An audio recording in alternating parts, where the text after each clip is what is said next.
What's going on, guys? Welcome back to RC Everyday. Got a new product for the rat rod kits. So yeah, that's always an exciting time when another brand makes something for my product. It still kind of blows me away. But HardPark crawlers out of left field with this beautiful billet front axle setup. So it's configurable a lot of different ways, and I've already discovered another couple ways that we could do it. But I've got it set up here with one of his setups. It actually comes with the shocks. Look at these parts. Beautifully machined. I got some smudges on it. So this is a prototype. I don't know if there's any major changes between the finished production product, but I've got a printed leaf mount, shock mount. It also has it with just the leaf mount by itself.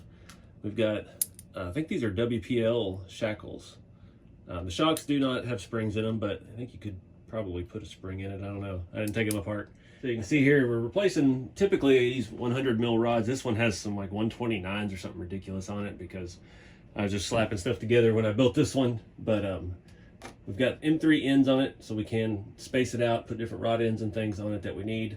I would like to run these scale heim joints. I'm not sure if that's going to work out. I believe these one thread, yeah, it looks like there's some thread lock in there. So getting the wheelbase brought in a little bit on the front of this one because it is a hair long, but just that's going to look awesome. I can't wait to see this on here.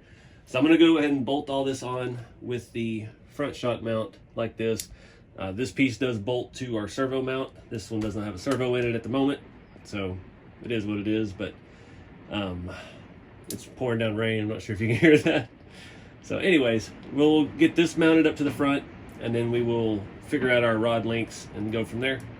What's up, guys? I interrupt this video that you're in the middle of that I've already made. And so the product has launched at this point, and he did send me, HardPark sent me one of the production kits. And a lot of stuff is different, so I wanted to kind of walk you through that. And then at the end of this video, I'll show how I modified all of this and made it work with kind of the existing shock setup and things like that. But a lot of this stuff is included now. There's different pieces and different materials. Like I said in the beginning, the shock mount and leaf spring mount I had was just like a test piece. It was printed in like PLA, and I broke it putting it together. A lot of updates to that, so let's walk you through that real quick. So a lot of the issues I was having was just because I didn't have all the parts. So we've got some all thread type rods. It does come with all the rod ends. That'll make it a lot easier. Later in the video, I end up drilling and tapping this stuff out to M3 and trying to use existing stuff that I had just to get it working, just so I could put it on a hot rod so you could get a feel for how it's going to look. Also, the leaf spring mounts are now laser cut metal. We've got rod ends for the back of these. These radius arms are now longer as well. I'll show you that. You can see just a little bit. They're probably about, I'd say about 10, 12 millimeters longer, round about in there. So that's going to allow you a little more space up front and allow you to use these other holes back here, depending on where your transmission's mounted. Again, this one's a little bit different because it has the RC4 drive V8, so it mounts up here on its own thing. So those 3 holes are all open. Again, really nice finished stuff, but it's cool. It comes with the rod ends, and we've got, I really like the metal leaf spring shackles. So it comes with leaf springs. Our printed shock mount is now SLS, looks like nylon 12. Similar to stuff I used to use for all of my kits. Much more, oh yeah, that's super stiff. Got a little flex in those shock mounts. Got a nice little texture to it. I like SLS stuff. It's just hard to find places that print it like that. The place I was getting it from, they only use recycled powder from their multi-jet fusion machines. So if you ordered a whole bunch of SLS, you might have to wait months for them to print enough to have the waste material to print it with. So, but yeah, it's a really good material. Another big change is, let's see, we've got a leaf bracket, or it's like a leaf block in there that's SLS as well. He changed the hub, so that's one thing I discovered getting this on here. It is a little wider. It's just because of this hub design. So he has changed that. This has a removable hub. These pins now, instead of using a screw, it's a nice clean setup. It's still set up more, so it's supposed to go this way, and it's going to give you an option for a push-pull type turning. And then you have your link here that's going to go across between the spindles and give you your drag link or whatever. But that's the only thing that's kind of tricky, because my kits are made for this servo to mount facing this way and turn left to right like that to pull it left to right instead of pushing it forward in reverse. So maybe that'll open up something for you. I know a lot of guys want to put servos in the cowl like real rat rods would be. There's a lot of work involved in that, and especially this scale size rod. You go from here to here, there's a lot of uncertainty. We'll just call it that. But I just wanted to cover all this. This video's been a mess. I've been trying to make it for a month. I didn't know when the products were coming out, but they're apparently out now. So follow along as I make it my own here and make it work on here with what I had at the time. And yeah, check out HardPark crawlers. Put a link below in the video description. And yeah, really nice machine stuff. This axle is gorgeous, by the way. Really nice looking scale piece. I like how it mounts top and bottom. Looks just like a real thing.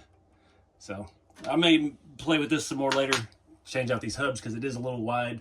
I did swap this to some skinnier tires after the video, so you can see it's narrowed it up a little bit. But yeah, that extra 5 millimeters per side be perfect. Get it dialed in with the rear tire. So anyways, appreciate you guys watching.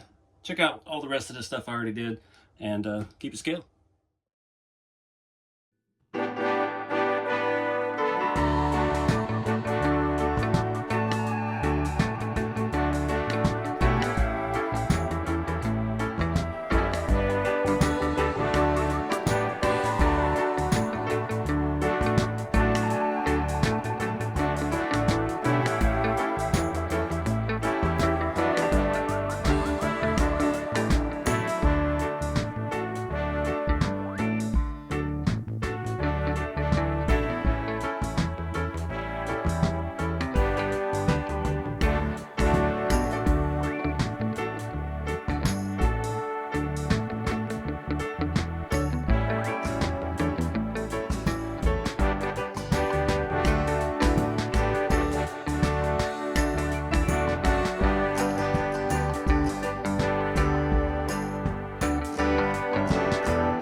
All right, guys, I made a lot of changes trying to keep my kit shock set up. So like I said, this was a prototype part kit. The 3D printed stuff is not the same material that it's going to be for the production kit. The leaf spring mount it really gets in the way of the steering servo, so I didn't really know what to do with that. You could flip the servo horn down and try to go under the arms and things like that. I don't know. I just tried to reuse my setup like I had it since this car was basically done. It is a little bit wider than the other axles. That's something to take into consideration. These were always a little bit narrow. Doesn't really look any wider. I can't get these tires on there any further. These wheels aren't working with the hubs and stuff that it had on that axle. It is sitting a little bit wider in the front. It's set up for like a push-pull. So if you guys are wanting to mount your servo in the cab and do stuff like that, it's going to be ideal for that. The only issue with that is it's all M2 hardware, so I don't know how shaky an M2 rod will be coming from too far back. If you could mount it behind your radiator or something like that, like I've done on one, I think it was a tank track rat rod. It's got a push-pull setup, but I don't have any M2 or 1.5 stuff. So I drilled and tapped everything to M3, used the link that was already on this truck, and got this little skinny rod that runs across. It's a little wobbly. I'm not really feeling that, but for right now, that's all I got. I did drill and tap the original hangers for the leaf springs that mounted to the radius arms themselves, thinking I could bolt my shocks to those. There just wasn't enough space. They were perfectly in line with where the shocks needed to be. So I went ahead and drilled out a couple extra holes here and bolted the shock straight through. And that part worked out fantastic. It did come with some printed hub adapters. I don't know where my ball bearings are. They're a 12 mil hex adapter, so that would work out really well with that. But again, like these wheels, these have a weird design where it's got like a collar. It's almost like a wheel widener for the nut. It goes with these wheels, so that could be part of the issue with them sticking out. Plus, I'm just using some old 12 mil hexes that have been drilled out on this car because I think I robbed the nice aluminum ones off of it at some point in time. The side profile of those is freaking killer. It's such a neat look. Like I said, these are prototypes. I think these are even shorter than the ones that that are on the kits. He changed some of the links and stuff on it as well. So I just used these RC4 Drive M3 Heim joints on the end. Had a little, probably like a 3 mil collar type spacer, and put those on there. Try to get as much length out of it as I could. It put the shocks directly in line with where I needed them in the furthest hole on the chassis kit. But it's just a neat look. But I think I'm gonna wrap it up here. I've been tinkering with this for off and on for over a month, and yeah, I'm ready to move on to something else. So check these out. HardPark RC. You know, you've heard of him. HardPark crawlers. Check out his website. Appreciate you guys watching. Have some fun with the hobby and keep it scale. See y'all in the next one.